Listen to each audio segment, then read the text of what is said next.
Hey YouTube, Diesel Diva coming to you guys today with another video. So before we get started, make sure you like, subscribe, and hit that bell notification so you can know when I upload a video. So guys, I want to come here today to tell you what went on with me the other day. Oh my God, it was a disaster. First of all, I'm back to work. I'm from my vacation and all, and I had a ball. So if you guys look at my videos of Myrtle Beach, and then you guys can see, you know, what good time I had with me and my babe. I got on my little Western Star hat today. I'm representing for my babe today because he drives a Western Star. So anyway, so the other day I was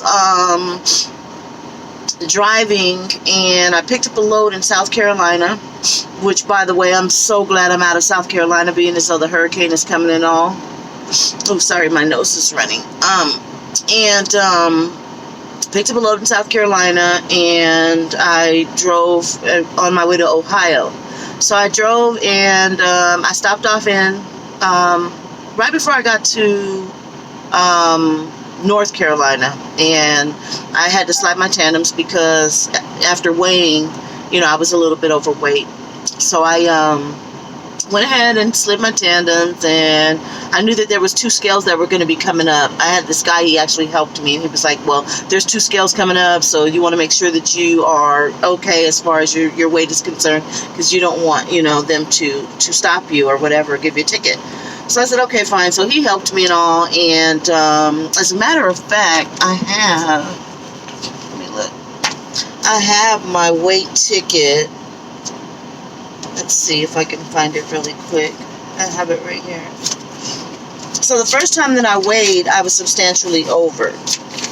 And you guys know that I'm a rookie, so sometimes, you know, you need a little bit of help. So anyway, so the first time I was over, I was at 37,000 pounds on my drives. 37,560. And then, so we slid the tandems or what have you, and then the weight ended up being 34,160, which is cool because I could have burned off fuel or whatever, you know. And so all you guys that are new out here, you know, just know that, you know, you can burn off some fuel on your drives if you don't have a scale that you're going to come up close to, and, you know, then you should be fine. And so anyway, the scales happened to be closed, so that was a good thing. Scales were closed, so I bypassed both of them. I got to Virginia, and OMG, you guys, I ended up getting stopped. They pulled me in, DOT did, and they told me that I was 900 pounds over on my drives. And I'm like, oh my God, okay, wow. So they gave me an hour. They give you an hour to go and fix it. They told me to pull around and park and fix it. So I went in and I fixed it, and so then I go back around the scale again, and now they're telling me that I'm 1,500 pounds over on my tandems. So I'm like, oh wow, on my trailer. So I'm like, okay. So I go. So this time I said, screw it. I'm gonna go into the DOT and find out, you know, exactly what is my weight so that I know where and how to adjust it. So now, mind you, it was underneath a tunnel, so I had to go through the tunnel, go in there, go underground, go across the street to the tunnel, through the tunnel, and then I had to go up these winding stairs that you can only put 1 foot on each step to get on. It was just so narrow. So I go up there, and they tell me, they didn't give me the weight. The lady was actually a little, she was being a little witch, kind of, sort of. But anyway, but the guy officer that was there, he goes, well, and then she goes, and you're almost out of time. And so I'm like, oh wow. So the guy goes, well, we'll go ahead and give you time. Don't worry about it. Don't worry about the time factor. Just go ahead and fix it. So she said, I deleted the weight that you were at, so I can't tell you where you were at. So okay, I go back, trucking on, walking on back underneath the tunnel.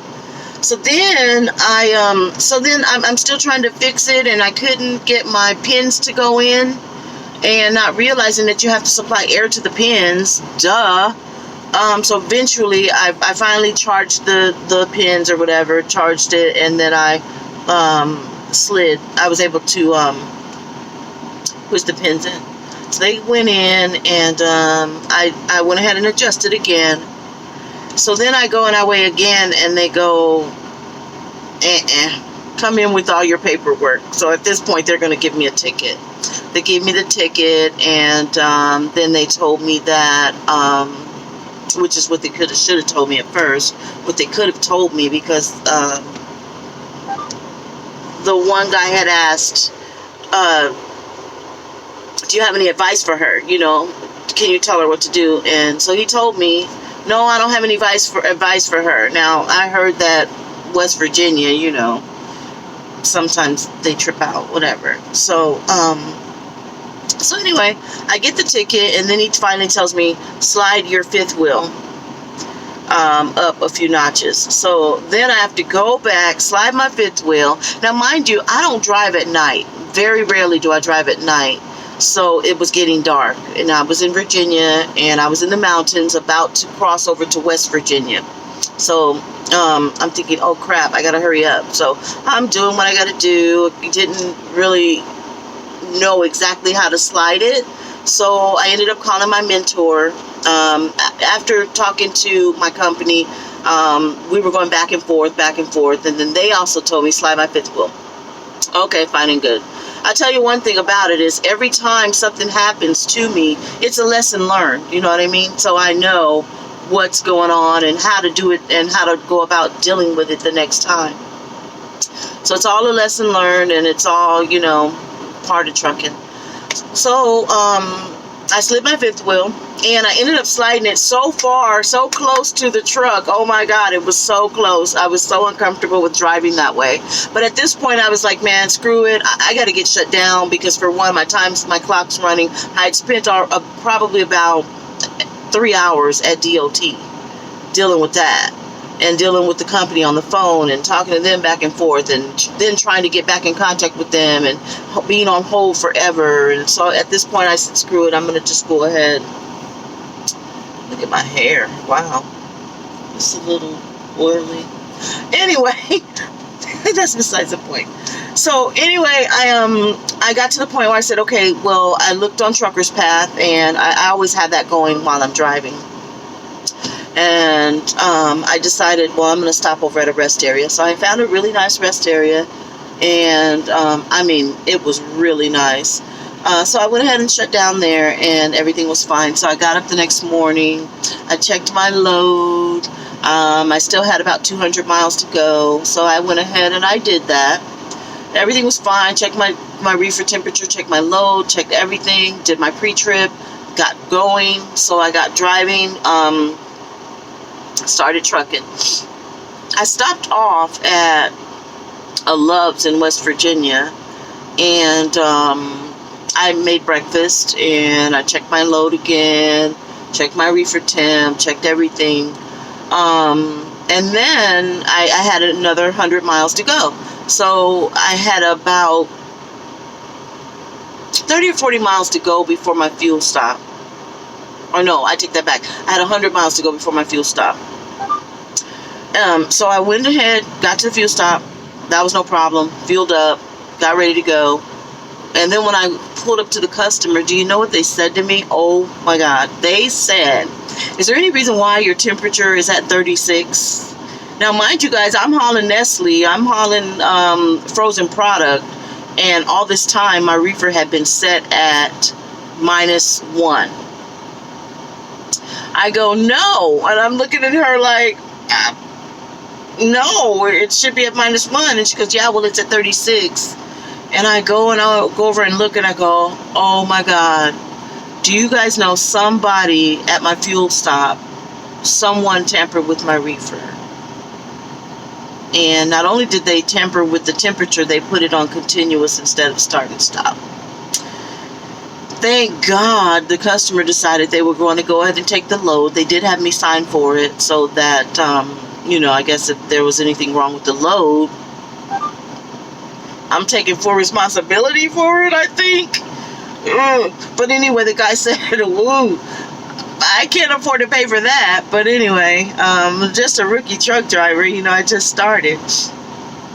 So I went ahead and signed for it, whatever. And he said, we'll go ahead and put you in the door right away, and we'll go ahead and get this out. I do know that it does take 4 or 5 hours, maybe even 6, for a load that had been sitting at a temperature of -0.01 to defrost. It's not going to ruin the product right away, and I had just had the fuel stop, and I'd only been driving about 45 minutes, maybe an hour tops. So thank God everything's fine. I haven't heard anything back, so no news is good news, right? And yeah, it was just crazy. That whole load was like the load from hell. I said, damn, every time I get like a Nestle load, for one, it's overweight or there's a problem, and these frozen loads, you guys got to watch it, because they will overload your trailer. And there's no scale, so you can't scale until you leave the facility. So you just have to be careful out there. And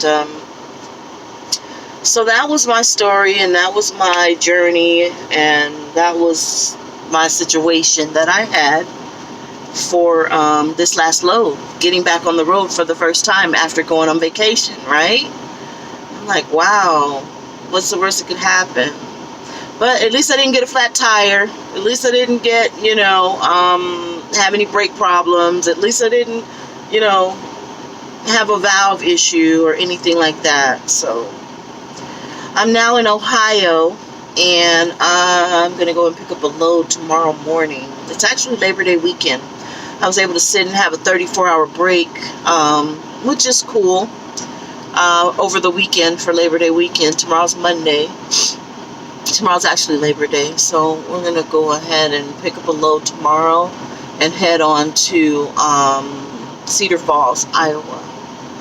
But yeah, guys, that's what's going on with me. So Diesel Diva coming to you guys. Make sure once again that you like, subscribe, and hit the bell notification if you're new to my channel. And I'm going to come back to you guys with more videos.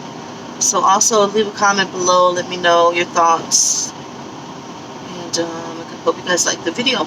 So you guys have a good day, and keep it in the white lines, be safe, and I'll talk to you guys later. Bye.